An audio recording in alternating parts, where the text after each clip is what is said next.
Hello class, hope you're having a good week. It's kind of storming outside right now, so I'm hoping that the lights don't go off or nothing crazy happens while I'm recording this.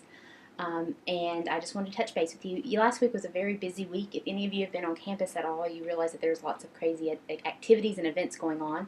And it's our normal fundraising week for student organizations. And I am a co-advisor for the Honor Society here on campus, which is a huge week for us because we're trying to start our own endowed scholarship. So last week you had a very light course load, no discussions, not a lot of activities too much, because I knew that I would be out of pocket, and so I want to apologize for that. And also kind of touch base with you, kind of give you an insight on the interview assignment. It's not due right away, but I want to be able to first know who you're talking to, kind of approve them for you. That was the only thing you had to do, one of the only things you had to do last week. And then talk to you about the goal of what this assignment is. So the discussion forum for last week, you were supposed to post the person you want to interview and how you know this person. In the assignment description, it's very important that you don't pick someone that you know in a personal manner, which means it can't be someone who is a supervisor that you also hang out with or that is a friend of your family. That really changes the dynamic of an interview, because most of the times when we go for an interview, we're interviewing with someone who we do not know on a personal level. And I want you to have that experience. So someone who kind of knows you or knows more about you on a personal level, it's not going to give you the same experience as someone who does not know you on a personal level. So that's why it's kind of important, and also why I want to approve the person, and why I will ask questions about, well, how do you know this person? Do you have any relationships or interactions with them outside of work? I've worked with many people before that I ended up befriending or that I would go out and hang out with after work. Those are not good choices for this assignment. So the purpose of this assignment is not necessarily for me to learn about them or for you to write about them. I urge you to pick someone who's in a field that interests you or who is doing something that you're interested in. This allows you to ask questions that will help you. So if you're wanting to study nursing and go into, say, emergency room nursing, and you know a nursing supervisor who works in the ER, or you know of a nurse who works in the ER who you are just really impressed with, it would be good to interview that person, because you could ask questions to help you with your education, your career path. If you have a hobby that you're really interested in, maybe it's not a professional person that you interview in regards of what you want to do for a living, but maybe you have a hobby that you're really interested in. So lots of people here at work are into hunting and using their bows and arrows and compound bows when they hunt. So if I was into that, it would be interesting to go pick someone who does that as a hobby and who I would see as an accomplished bow hunter. And then I could ask them techniques, and questions about what arrows did they start off with, what techniques did they do, classes they took, things of that nature. So pick someone that you want to interview for those reasons. Some of you have asked me, do you conduct this like they're applying for a job? I would probably say no. That would not be the way I would conduct this interview. It will help you when you're applying for a job in the end of this experience, but you want this to be something meaningful for you and not so pretend, because if the person you're interviewing feels like they're playing a role or playing a part, you're going to get a very different interaction than if they feel like you're actually interviewing them.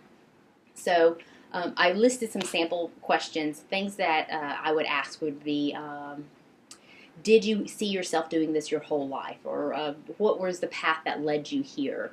What were some of your greatest accomplishments, things that you wished you hadn't done, or things you wished you had been aware of ahead of time? Questions like that, because then you're gaining something from it, and the person that you're interviewing is actually able to give you insightful, meaningful answers back. So that's the way I would position myself and approach this interview. And then the assignment that you're for, let me pull it up to make sure that I explain it thoroughly. The assignment is a 450 paragraph or essay, 450 word essay, which I would like broken into two distinct sections. You can do more paragraphs. It doesn't have to just be 2 paragraphs. But I want one section that addresses the communication, behavior, and professionalism. So this is basically a paragraph or a section of your paper that is dedicated to the nonverbals that were exhibited in this interview. So did the person appear nervous? Did they wring their hands a lot? Were they making good eye contact? Did they have closed or open body posture? Was their tone of voice confident and assured of themselves, quiet and withdrawn? That kind of stuff. And then the second paragraph, I want you to describe what you learned about the interview process. So not what you learned about them during the interview, but after I've conducted this interview. For many of you, this may be the first time you've ever interviewed someone. Probably most of us have been interviewed, so we have been the person answering the questions, but not many of us have been the one asking the questions. So from the perspective of the person who is asking the questions, what did you learn? Did you find that the person was nervous, or that you yourself were nervous asking the questions? Did you see how certain types of answers and certain types of questions calmed the interview environment, relaxed the interviewee, or relaxed you?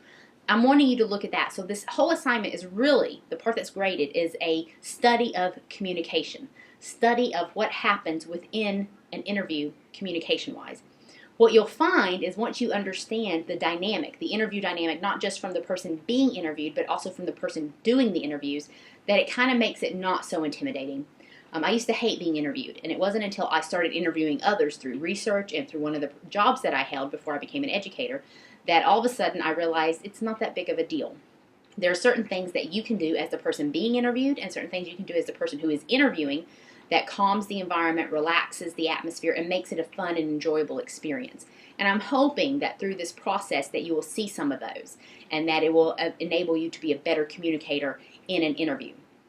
So that's kind of what we did last week, and you're going to be working on that throughout. You'll have that due later on during the semester, but I wanted you to have plenty enough time to get to find someone, contact them, interview them, and write this up. So that's why we kind of started working on it last week. This week we're going to be covering and looking at persuasive speaking, because that's the next speech that we're going to give. There's several video resources and examples about persuasive speaking, speaking for influence, speaking for value. Persuasive speaking is all about our opinions, trying to get people to feel, think, and do what we want them to do. We're going to do the write-ups this week like we did last week. Let me make sure I'm not telling you something crazy. And then you're going to look at me and be like, no, we're not doing the write-ups. I should have had this pulled up. Yes. So for week 7, we are going to do the persuasive write-up. Same thing that we did for the informative write-up. If I have approved your speech topic, your persuasive speech topic, then you're good to go. If I haven't approved your persuasive speech topic, you may want to just kind of post quickly down in the bottom forum to let me know what your topic is. And some of you, for last week's assignment, if you didn't have a persuasive speech topic approved already, you had to list a few of them. So you want to pick from one of those and let me approve it before you do the write-up. Don't wait until the last minute and then try to do your write-up and get it approved the same day, because Wednesday I am on the computer a lot, but if you're on at 9 o'clock at night, I may not be on the computer still at 9 o'clock at night, or I may be on to another class at 9 o'clock. So we're going to be talking about that. Then we have we have fall break next week, and we won't have any assignments due next week at all. What I would like for you to do, though, because it's not supposedly a full week, I would like for you to be working on your persuasive speech. This is a longer speech. It still requires oral citations, and it will be graded a bit more strict than our last speech was. So you want to spend whatever time you spent last week preparing, you want to try to at least double that, or the last speech preparing. So I'll see you guys in the forums, and if you have any questions, feel free to ask me. Talk to you later. Bye.